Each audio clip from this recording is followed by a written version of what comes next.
Hey everybody, we're back. It's Jeff Hansen. We're talking BYU football. It's a bye week. It's a bye week, and I'm in a bye week place. If you can't tell, there's a lot of sun. There's a lake back there. I'm at a camp. I'm doing bye week things. Everybody should do bye week things. But I still have some thoughts on BYU football, some bye week thoughts, some things that I want to see from BYU coming out of a bye week. So here we are. We're going to talk about 5 different things, and I thought that was appropriate. Look at me getting creative. 5 things. BYU's 5-0. I like it. I like it. I think that makes sense. 5 things I want to see from BYU coming out of the bye week when they take the field against Arizona. I've actually written them down so that I don't forget what they are. Number 1, I want to see more Ryner Swanson. And let's talk about what that means, okay? More Ryner Swanson. I can't advocate for more reps for somebody unless I am advocating that somebody else gets less reps, right? That's how it works. You can't just add more players onto the field. If somebody's going to get more, that means somebody else has to receive less. Here we go. I think Ryner Swanson should probably start taking some of Keanu Hill's reps. Keanu Hill is transitioning to the tight end position. He's done some good things for BYU. He's had some flashes where he's been a big part of the offense. But overall, he hasn't been the receiving threat that I think you're looking for in a guy like Keanu Hill at that spot. I don't think Keanu Hill was brought in to be a blocker. Okay, so on the year, Keanu Hill has played something like 130 snaps. It's, give or take 3 or 4. I can't remember the exact number. And in those 130 some odd snaps, he's got 7 catches for 71 yards. That's not going to get it done. In 5 games, you want more from your receiving tight end than 7 catches for 71 yards and 1 single touchdown. Ryner Swanson has 4 catches for 35 yards, right? That's not a lot. Nobody's saying that that's some otherworldly number. Ryner Swanson has played 16 snaps, according to Pro Football Focus. So that's I guess, more than half the production in terms of receptions than what Keanu Hill is giving in 16 snaps compared to 130-something. I want to see more Ryner Swanson. Now, let's be honest about who Ryner is. Right now, he doesn't give much as a blocker. We can just be honest about that. I don't think he could take Tavatase's reps. But Keanu Hill's not known for being a blocker either. I do think we're at a spot that we could start saying that timeshare needs to be a little bit more equitable. Ryner can probably start taking some of those reps. It doesn't need to be 80-20. I'm not suggesting that Ryner Swanson needs to be the starter, but I think we need to see that equitability. I don't know, the equity, I don't know what the word is. We need to see that snap distribution start to even out a little bit more because, frankly, I think Ryner has shown that he can be productive, and I don't think that Keanu Hill has shown enough that he has earned that lion's share of the snaps from that receiving tight end role. I want to see more Ryner Swanson. Number 2, against Arizona, everybody's going to talk about Noah Fifita. We're all going to talk about McMillan, the big wide receiver who could beat everybody in the country.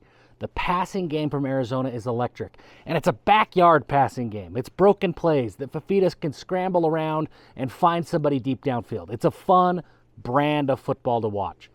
I want to talk about the rushing game. I want BYU's defense to control the ground game. Now, on its surface, Arizona's not an elite rushing team. 75th in the country in terms of yards per game. That's not great. That's sufficiently average. Yards per carry, meaning when Arizona rushes the ball, because they don't rush the ball as much as other teams, they are 17th in the country. They're averaging like 5.7, 5.8 yards per carry. They're a very, very effective rushing team.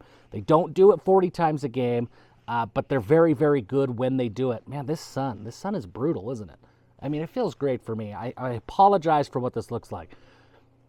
Right, but that Arizona rush offense is very effective when they carry the ball. BYU cannot allow themselves to get gouged in the run game.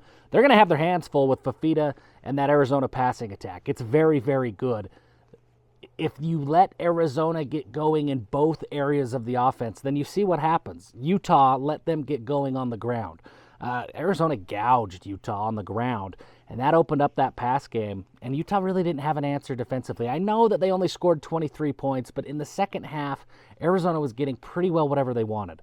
And if they can get ahead, and then they could start to run the football and drain the clock, BYU, I don't know if they can get into a shootout against Arizona. I want to see Jay Hill's game plan, and I want to see that defense really control the line of scrimmage and control the Arizona run game. Passing game is going to get theirs. Fifita is going to get his. McMillan is going to get loose a couple of times. They're too good to be bottled up for a full 60 minutes.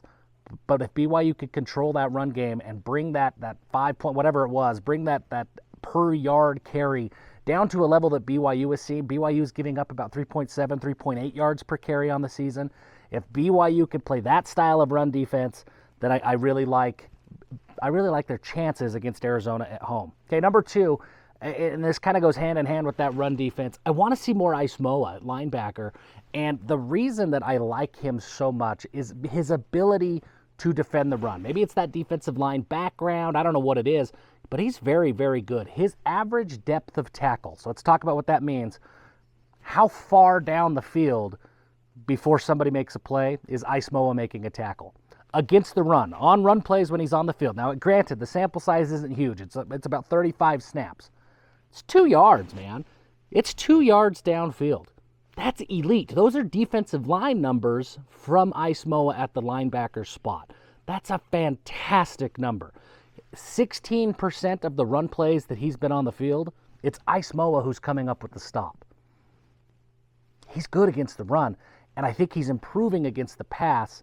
Ace Moa, especially if Harrison Taggart gets hurt and you got to play a little bit of that shuffling around of the linebacker position, Ace Moa is a guy that I think has proven in the last couple of weeks he's ready for a bigger role on the defense given what the opportunity is with injuries in front of him. A couple more things, 2 more things. We've covered 3.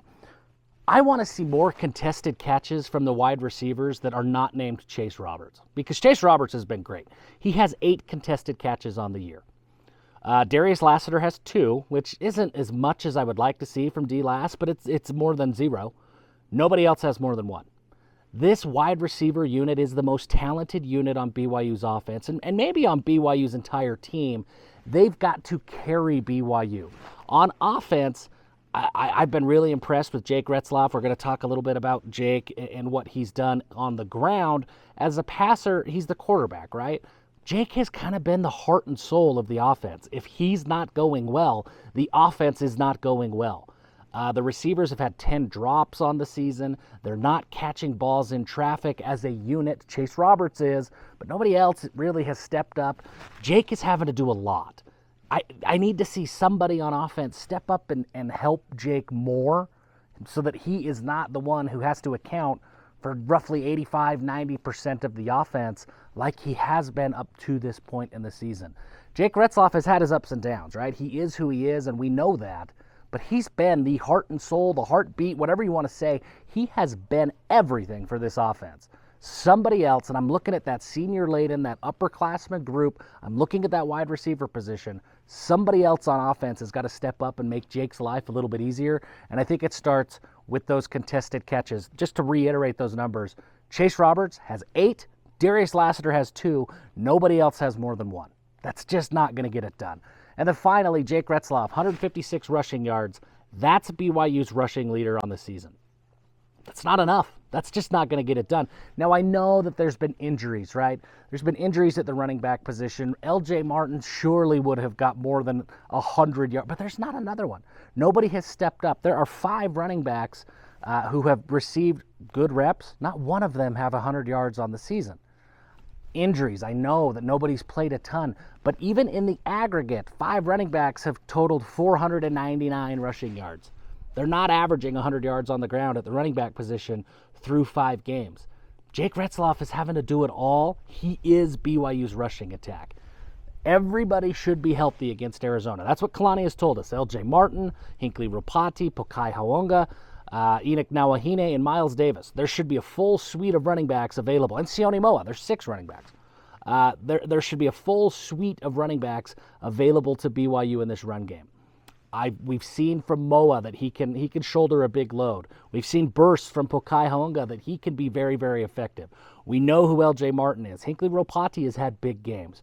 Miles Davis is a very good change of pace back who can be a pass catcher out of the backfield. Somebody's got to step up, and probably 2 or 3 somebodies. make Jake Retzloff's job a little bit easier. Jake Retzloff has had his struggles. He's had his turnovers. He's had some interceptions, through 2 of them against Baylor.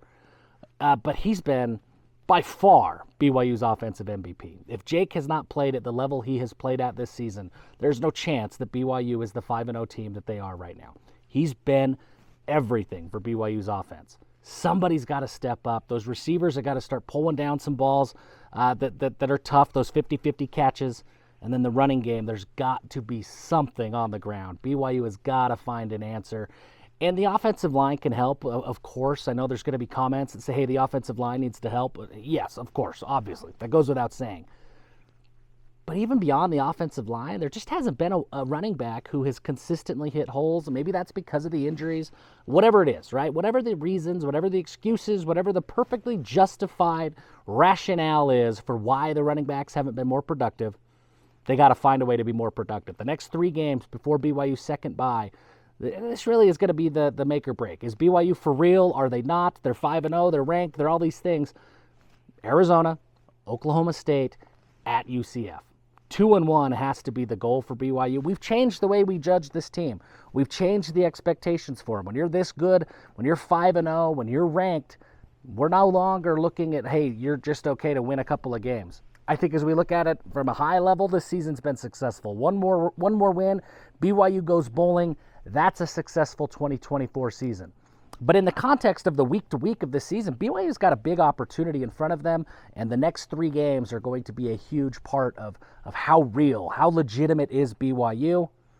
They've got to find a ground game. Somebody's got to step up offensively and help Jake Retzloff. I don't think he can continue to shoulder so much of the load like he has. So I'm looking at that running game. Somebody's got to step up. The aggregate has got to step up and help Jake out.